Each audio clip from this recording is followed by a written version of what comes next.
Hello friends, स्वागत है सार्थक स्टडीज पॉइंट में आप सभी का।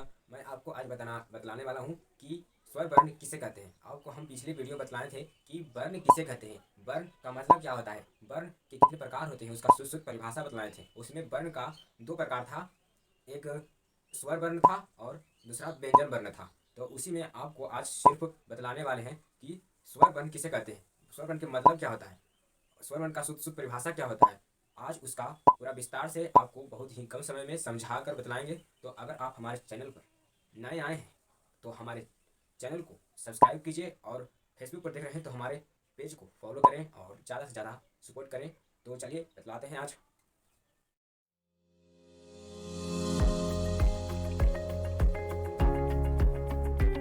तो हम पहले बतलाते हैं कि स्वर वर्ण किसे कहते हैं। स्वर वर्ण किसे कहते हैं, परिभाषा लिखकर उसको पूरा समझाकर बतलाते हैं।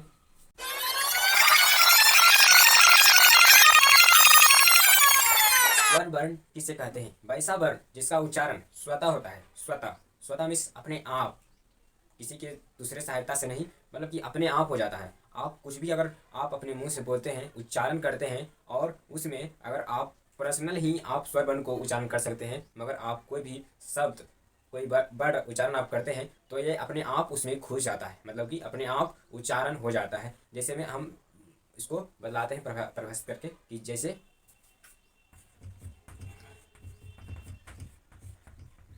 जैसे राम,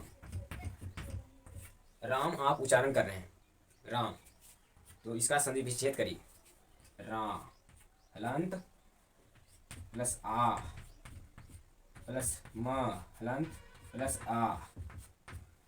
ये इसमें स्वर वर्ण ये वाला है, आ अ, ये स्वर वर्ण है, ये स्वर वर्ण है। आप रा आम राम उच्चारण कर रहे हैं, मगर उसमें बिना अपने आप ही, मतलब कि आ जा रहा है स्वर वर्ण, अपने आप ही उच्चारण हो रहा है। तो जो अपने आप होता है, आप पर्सनल उसको उच्चारण नहीं करते हैं, तो ये वही है स्वर वर्ण।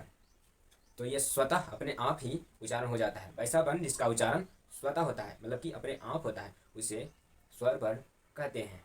और इसको मिलाकर दूसरा पॉइंट बताते हैं, स्वर वर्ण की कुल संख्या।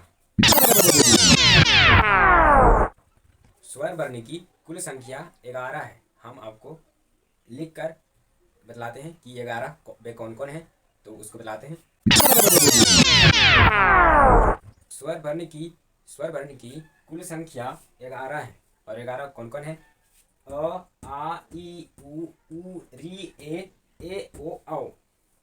ये 11 स्वर वर्ण, पूरे स्वर वर्ण है, जिसका आप किसी भी चीज़ में उच्चारण जब करते हैं, आप अपने मुंह से बोलते हैं, उच्चारण कर रहे हैं, तो उसमें अपने आप, मतलब कि स्वतः ये उच्चारण हो जाता है।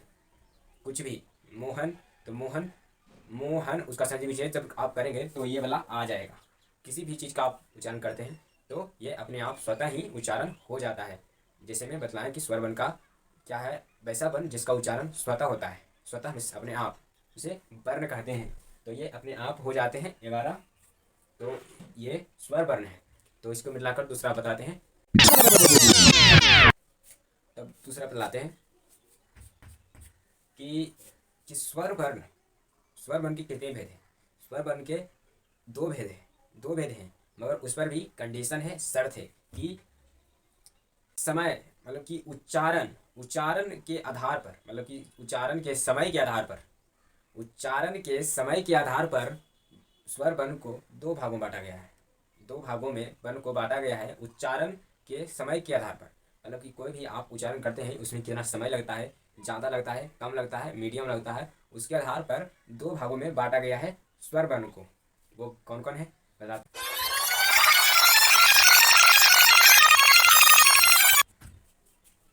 उच्चारण के आधार पर, उच्चारण के समय के आधार पर स्वर वर्ण को दो भागों में बांटा गया है। दो प्रकार हैं समय के आधार पर, उच्चारण के समय के आधार पर स्वर वर्ण को दो भागों में बांटा गया है।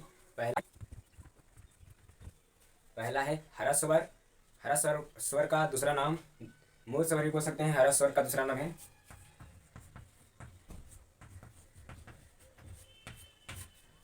पहला नाम ह्रस्व स्वर है और दूसरा नाम उसका भी बोल सकते हैं मूल स्वर, और दूसरा है दीर्घ स्वर।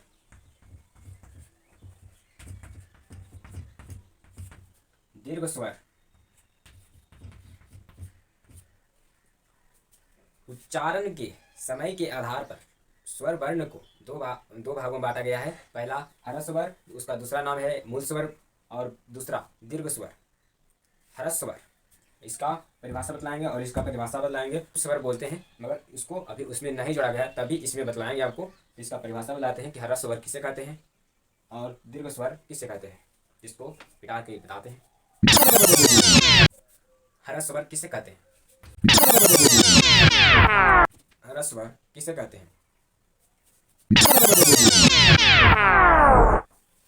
जिस जिस स्वर वर्ण के उच्चारण में कम समय लगता है उसे ह्रस्व स्वर कहते हैं।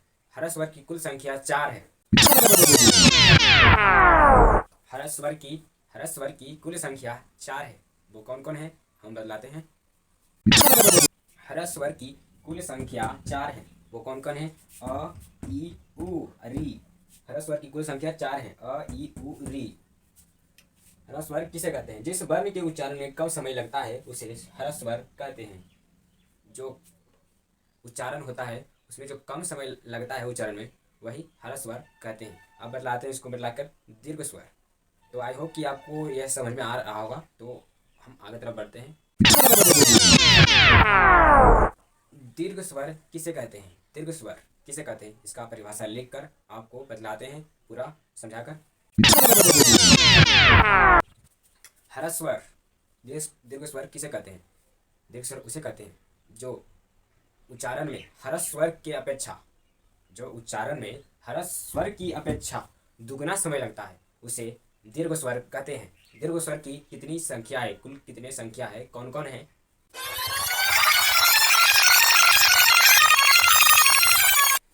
दीर्घ स्वर की कुल संख्या 7 है। 7। अ, ई, उ, ए, ओ, औ। दीर्घ स्वर की कुल संख्या 7 है। और दीर्घ स्वर किसे कहते हैं? जो उच्चारण में ह्रस्व स्वर की अपेक्षा दुगना समय लगता है, जिसमें ह्रस्व स्वर में लगता है उससे दुगना समय जिसमें लगे वो दीर्घ स्वर है। और दीर्घ स्वर की कुल संख्या 7 है। अ, ई, उ, ए, ओ, औ। ये फिर अब इसको मिलाकर बतलाते हैं लुप्त स्वर। लुप्त स्वर किसे कहते हैं? लुप्त स्वर किसे कहते हैं? लुप्त स्वर किसे कहते हैं? जिसका उच्चारण ह्रस्व स्वर की अपेक्षा तिगुना समय लगता है। ह्रस्व स्वर का उच्चारण में जितना समय लगता है उसका तिगुना समय लगता है प्लस लुप्त स्वर में, उसी को लुप्त स्वर कहते हैं। ह्रस्व स्वर जिसका उच्चारण ह्रस्व स्वर की अपेक्षा तिगुना समय लगता है उसे लुप्त स्वर कहते हैं। लुप्त स्वर जिसका उच्चारण ह्रस्व स्वर की अपेक्षा तिगुना समय लगता है उसे लुप्त स्वर कहते हैं। तो जैसे बतलाते हैं लुप्त स्वर का। जैसे राम, तो इसमें ज्यादा समय लगता है, तिगुना समय। राम, जैसे राम। ई ड नहीं है, न ड़ है। ई उच्चारण में ज्यादा समय लगता है तो उस पर जो इसका चिन्ह है वो है राम। राम। ओम।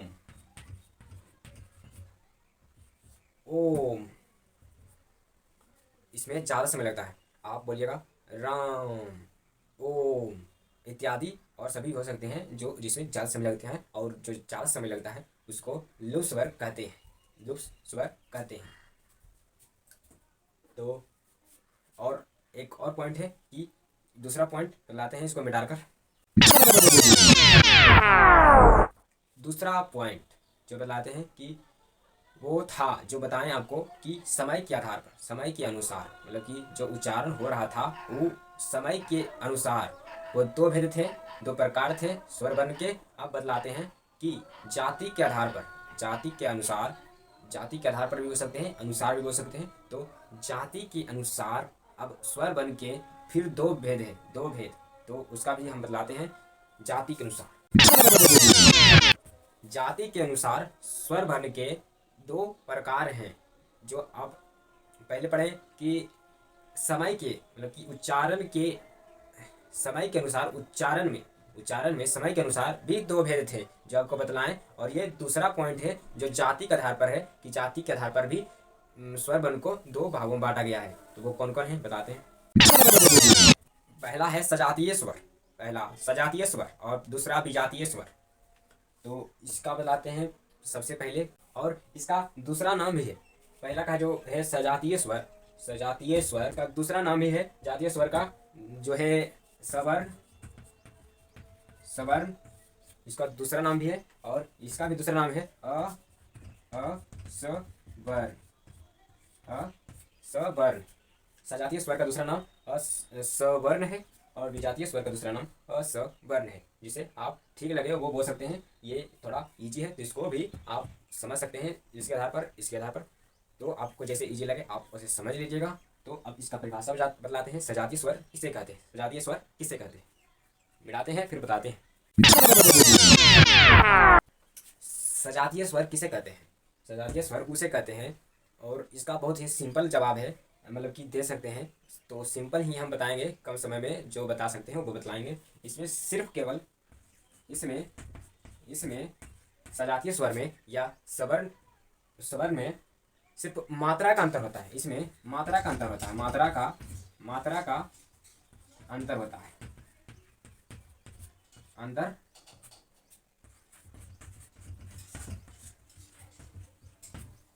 सजातीय स्वर या सवर्ण में इसमें सिर्फ इजी आप मतलब कि बता सकते हैं कि इसमें मात्रा का अंतर होता है। इसमें सिर्फ मात्रा का ही अंतर होता है। तो मात्रा का अंतर होता है तो कौन कौन मात्रा का अंतर होता है, कौन कौन है मात्रा जो उसमें अंतर होता है, तो बतलाते हैं। जैसे में सजातीय स्वर में सिर्फ केवल मात्रा का अंतर होता है। इसमें देखिए सिर्फ एक मात्रा नहीं है इसमें, तो इसमें है सिर्फ मात्रा का अंतर होता है। इसमें भी देखिए ई है और फिर यहाँ पर ये मात्रा है, ऐसे ये मात्रा है, ऐसे ये मात्रा है, सिर्फ मात्रा का अंतर होता है। उसे जिसमें मात्रा का अंतर होता है उसे सजातीय स्वर कहते हैं या सवर्ण कहते हैं। जैसा आपको ठीक लगा उसे समझिएगा। तो सजातीय स्वर किसे कहते हैं? जिसमें मात्रा का अंतर हो उसे सजातीय स्वर कहते हैं। जैसे में देख रहे हैं कि आ ई, इसमें सिर्फ मात्रा का अंतर है। इसमें ये वाला नहीं है और इसमें ये वाला है, इसमें ये वाला नहीं है, इसमें ये वाला है, और इसमें देख रहे हैं कि ये वाला नहीं है और इसमें है, और इसमें ऐसे इसमें नहीं है और ये वाला है। देखिए तो आ ई उ री। तो इसमें मात्रा खाली अंतर होता है। अब बताते हैं विजातीय स्वर। सवर्ण किसे कहते हैं या विजातीय स्वर किसे कहते हैं, बताते हैं। विजातीय स्वर किसे कहते हैं? विजातीय स्वर किसे कहते हैं? इसमें दो अलग अलग स्वर होते हैं। विजातीय स्वर या असवर्ण किसे कहते हैं? असवर्ण किसे कहते हैं या विजातीय स्वर किसे कहते हैं? इसमें दो अलग अलग स्वर होते हैं, उसे विजातीय स्वर या असवर्ण कहते हैं। तो इसमें कौन कौन है बताते हैं कि विजातीय स्वर कौन कौन है जो अलग अलग दो स्वर होते हैं। अ ई उ, इसमें अलग अलग होते हैं स्वर। इसमें दो अलग अलग स्वर होते हैं, उसे विजातीय स्वर कहते हैं। जिसमें ई अलग है, दूसरा है ई अलग है, उ अलग है, ओ अलग अलग है। इसमें दो स्वर अलग अलग है, इसे विजातीय स्वर कहते हैं या आप असवर्ण भी कह सकते हैं। कि जो हम बतलाएं हमको समझा कर कि स्वर किसे कहते हैं उसका भेद बतलाएं कि कौन से आधार पर, एक समय के उच्चारण के आधार पर था और एक जातीय के आधार पर था, उसको पूरा समझा कर बतलाएं। तो आई होप कि आपको समझ में आया होगा पूरा। तो प्लीज़ ज़्यादा से ज़्यादा सपोर्ट करें हमको। तो मिलेंगे ऐसे ही अगले इन्फॉर्मेटिव एंड नॉलेजेबल वीडियो में। तब तक के लिए जय हिंद, जय भारत।